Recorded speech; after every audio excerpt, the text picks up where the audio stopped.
Good evening. This will be the last lecture of the semester. It will look at chapters 25 and 26.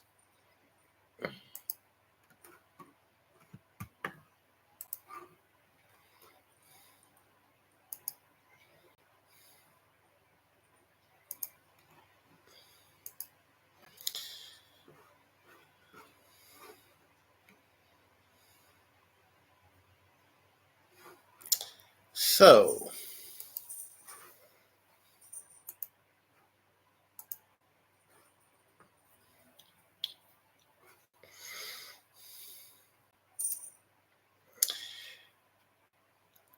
contemporary Latin American events begin with what is known as the third wave of democratization, a global trend of, of countries in the region transitioning to authoritarian rule to democratic systems, which began in the 70s and continued into the 90s. Factors that contributed to this wave included economic crises, pressure from international organizations like the World Bank, the IMF, and the declining legitimacy of authoritarian regimes. Also, you had the end of the Cold War and the collapse of the Soviet Union in 91, which further accelerated this third wave of democratization as many former communist states in Eastern Europe and Latin America transitioned to democratic systems. The third wave led to significant increase in the number of democracy worldwide, with over 60 countries transitioning to democratic systems during this period. Pacted transitions, also known as negotiated transitions, involved agreements between outgoing authoritarian regimes and incoming democratic forces to ensure a peaceful transfer of power. These pacts often included guarantees of amnesty for former regime members, the preservation of certain institutions, primarily the military, and limits on the scope of democratic reforms. Pacted transitions were common in Latin America during this period, with notable examples including Chile's transition from Pinochet's military dictatorship and Brazil's transition from military rule in the 1980s. While pacted transitions can facilitate a smoother transition to democracy, they can also limit the extent of democratic reforms and perpetuate the influence of former authoritarian elites in the new democratic system. With democratization came electoral reforms, which are critical to ensuring free and fair elections, a cornerstone of democratic systems. Common electoral reforms during this period included the establishment of independent electoral commissions, the introduction of proportional representation systems, and the expansion of voter registration and education efforts. For example, in Mexico, electoral reforms in the 90s, such as the creation of the Federal Electoral Institute, or IFE, and the introduction of a mixed electoral system, helped to level the playing field between the long ruling pre-institutional Revolutionary Party and the opposition parties. Electoral reforms also included measures to increase the representation of marginalized groups, women, indigenous communities, in a political process, such as gender quotas and reserved seats for minorities. Another thing is that civilian military relations, referring to the balance of power and influence between civilian political leaders and military in a democratic system. In many Latin American countries, the military has historically played a significant role in politics, often intervening in civilian affairs through coups and dictatorships. Establishing civilian control over the military is a critical challenge for new democracies, as it requires reforming military institutions, redefining the military's role in society, and ensuring accountability for past human rights abuses. Successful examples of civil military reforms include Argentina's trial of military leaders responsible for the Dirty War, and Chile's gradual reduction of military influence in politics through constitutional reforms and the strengthening of civilian institutions. You also have the consolidation of democracy, which refers to the process of deepening the democratic institutions, practices, and values in a society. Challenges to this consolidation include economic inequality, corruption, weak rule of law, and the persistence of authoritarian legacies, clientelism, patronage networks. Strengthening civil society is crucial, with organizations promoting political participation and ensuring the independence of key institutions, judiciary, the media, which are essential for the consolidation of democracy. In Brazil, for example, the impeachment of President Fernando Collor de Mello in 92 and the peaceful transfer of power to his vice president demonstrated the resilience of the country's economic institutions in the face of political crises. You also have the development and creation of Truth and Reconciliation Commissions, or TRCs, which are temporary, non-judgmental bodies established to investigate and document human rights abuses committed during periods of authoritarian rule or conflict. TRCs are aimed to promote social healing, reconciliation, and accountability by providing a platform for victims to share their stories and for perpetrators to acknowledge their crimes. The South African Truth and Reconciliation Commission, established at the end of the apartheid, is one of the most well-known examples of a TRC, and it played a crucial role in facilitating the country's transition to democracy. In Latin America, TRCs have been established in countries such as Argentina, Chile, Guatemala, to address the legacies of military dictatorships and civil conflicts. You also have transitional justice, which refers to the set of judicial and non-judicial measures implemented by societies to address past human rights abuses and promote reconciliation and accountability. These mechanisms include criminal prosecutions, reparation programs, institutional reforms, and memorialization efforts. In Argentina, the trial of former military leaders for crimes committed during the Dirty War, 76 to 83, was a landmark event in the country's transitional justice process and helped to establish the principle of accountability for human rights abuses. Transitional justice efforts can face challenges such as resistance from former regime members, limited resources, and the need to balance justice with political stability, but they are essential for building a strong foundation for democratic rule and preventing future abuses. Now, Latin America as a whole, besides democracy, also was faced with a change in migration patterns and the creation of transnational communities. Latin America experienced significant migration patterns shaping its demographics and global connections.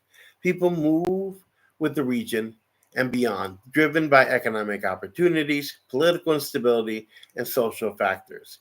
These movements create complex networks of transitional communities. Now, migration from Latin America has profound impacts on both sending and receiving countries. Remittances boost local economies, while brain drain affects development. Diaspora communities maintain cultural ties and influence policies, highlighting the enduring connection between migrants and their homeland. Now, there are push factors that drive people to leave their home countries, such as economic instability, political unrest, violence, and natural disasters. Pull factors, on the other hand, attract migrants to certain destinations, including job opportunities, higher wages, better living conditions, and family reunification. Combination of the two shape migration patterns, with individuals weighing the costs and benefits of leaving their home country against the potential gains of migrating to a new location.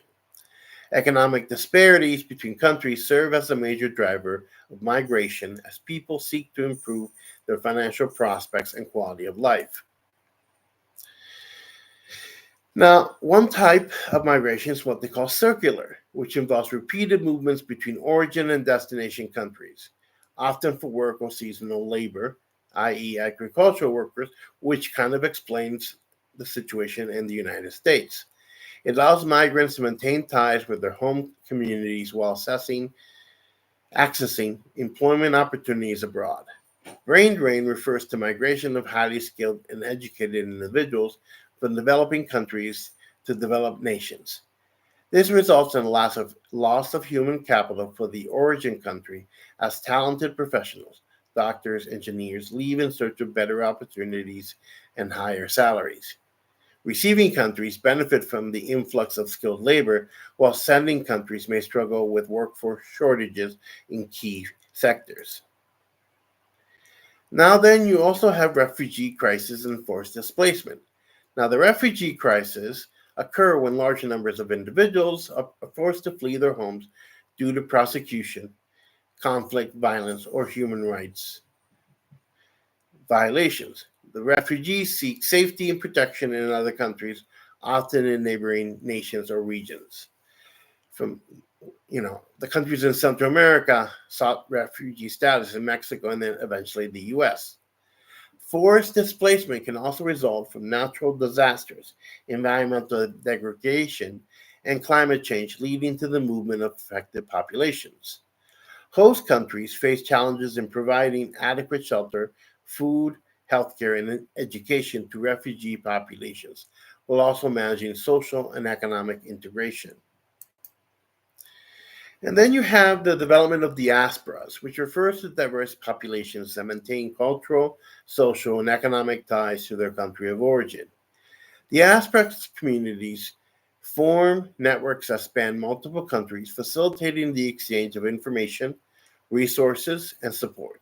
These networks help preserve cultural identity, language, and traditions among migrant populations. Mexican diasporas, El Salvadorian diaspora. Diaspora organizations and associations provide a platform for collective action, advocacy, and community building. And then you have transnationalism, which describes the ongoing social, economic, and political connections that migrants maintain with their home countries. Advances in transportation and communication technologies have enabled migrants to stay connected with family, friends, and communities across borders. These transnational practices include regular communication, visits, and participation in home country affairs, voting, investing. Transnationalism challenges traditional notions of citizenship and belonging as individuals develop multiple identities and attachments. Remittances are funds sent by migrants to their families and communities in their country of origin, a result of the development of these communities. They serve as vital source of income for many households in developing countries, helping to facilitate poverty and improve living standards. Mexico, Central America. These remittances can contribute to local economies' development by stimulating consumption, investment, and entrepreneurship. However, dependence on remittances can also create economic vulnerabilities and discourage productive activities in the receiving communities. The United States, for example, had to develop border policies to regulate the entry and movement of people across their boundaries. These policies may include visa requirements, border controls, detention and deportation procedures, and agreements with neighboring countries. Governments invest in border security measures such as physical barriers, the US Mexico border wall, surveillance technologies, increased personnel. Balancing the need for secure borders with the protection of human rights and the facilitation of legitimate travel and trade remains a challenge. Undocumented immigrants are one of the consequences of migration, are individuals who enter or reside in a country without legal authorization. Now, the reasons are they overstay their visas, they enter through unofficial channels, or they're born to undocumented parents. Undocumented immigrants often face challenges accessing healthcare, education, social services, and may be vulnerable to exploitation and discrimination. Some countries implement regularization programs to provide pathways to legal status for undocumented immigrants who meet certain criteria: length of residence, employment, and no criminal record. Debates surrounding undocumented immigrants center on issues of national sovereignty, human rights, labor market impacts, and social cohesion. Now, Latin America's relationship with the U.S. has been complex and often tense, from early policies like the Monroe Doctrine to Cold War interventions. The U.S. has wielded significant influence in the region. Economic ties, including trade agreements and neoliberal policies, have shaped Latin American countries. Meanwhile, U.S. security initiatives and cultural influence continue to impact the region, sparking both cooperation and resistance. Now, uh, from early on. Now, the Monroe Doctrine in 1823 asserted U.S. opposition to European colonization in the Americas and declared the Western Hemisphere off limits to further European colonization or interference. This allowed the establishment of the U.S. as the dominant power in the region and laid the foundation for future interventions. It was used to justify U.S. interventions in Latin American affairs, such as the Spanish American War in 1898, the occupation of Haiti from 1915 to 1934. Then, under the Good Neighbor policy under FDR, it aimed to improve relations with Latin America by pledging non intervention and cooperation. They sought to reduce U.S. military interventions, promote economic and cultural ties. It also included the withdrawal of U.S. troops from Haiti and Nicaragua and the abrogation of the Platt Amendment, which had allowed U.S. intervention in Cuba. You're probably seeing my cat trying to climb above me. Then you had the Lines for Progress between 61 and 1973, which was a U.S. social economic program for Latin American initiated by JFK. It aimed to counter the appeal of communism and promote economic growth, social reforms, and democracy, provided billions of dollars in aid for infrastructure projects, education, healthcare, and land reforms. It had mixed results due to corruption, political instability, and resistance from conservative elites. Then you had the War on Drugs policy initiated by President Nixon in 71, which focused on reducing drug production and trafficking in Latin America. It involved military aid, training, and operations to combat drug cartels, particularly in Colombia, Mexico, and Central America. Critics argue that it has had limited success in reducing drug supply and has contributed to human rights abuses, corruption, and violence. And then most recently, you have the Washington Consensus, which refers to a set of neoliberal economic policies promoted by the U.S., the IMF, and the World Bank in the 80s and 90s, emphasizing privatization, deregulation, trade liberalization, and fiscal austerity as a prescription for economic growth and development, implemented through structural adjustment programs that require Latin American countries to adopt these policies in exchange for loans and aid. Critics argue that these policies exacerbated poverty, inequality, and social unrest in many countries. NAFTA, for example, was a trade agreement between the US, Canada, and Mexico that took into effect in 1994. It eliminated most tariffs and trade barriers between the three countries to promote economic integration and growth. Controversial due to concerns about job losses, labor rights, and environmental impacts. It was renegotiated as the US Mexico Canada Agreement, USMCA, in 2018 and with some changes to labor and environmental provisions. Then you also have, in regards to security intervention, Plan Colombia, 2015, which was a U.S. aid package to support Colombia's efforts to combat drug trafficking, guerrilla insurgency, and paramilitary violence. It provided billions of dollars in military and economic assistance, including training, equipment, and aerial fumigation of cocoa crops. Sorry, coca crops. It helped to weaken the FARC, which we talked about last week. Because we agreed to group and reduce violence, but it also led to human rights abuses and displacement of rural communities. And then you also have U.S. immigration policies have had a significant impact on Latin American countries, particularly Mexico and Central America. The tightening of border security and deportations have facilitated families and disrupted communities. Demand for low wage labor in the U.S. has encouraged the undocumented migration, often in dangerous conditions. Remittances from working from migrants working in the United States have facilitated funds going back to the original country.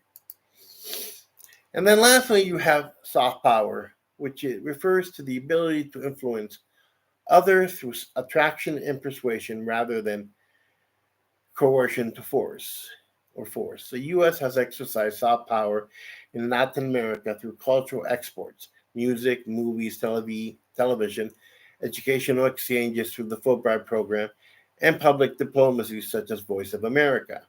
American culture and values have had a significant influence on Latin American societies, but have also been met with resistance and criticism of cultural imperialism. The U.S. has used soft power to promote democracy, human rights, and civil society in Latin America. They supported election monitoring, media freedom, and anti corruption efforts through organizations like the National Endowment for Democracy and USAID. However, these efforts have sometimes been perceived as interference in domestic affairs and have faced backlash from leftist governments critical of the United States. So that ends the last lecture of the semester. Any questions, you know where to get a hold of me. It's been a pleasure, and I hope you all do well this week. Take care of yourselves. Bye bye.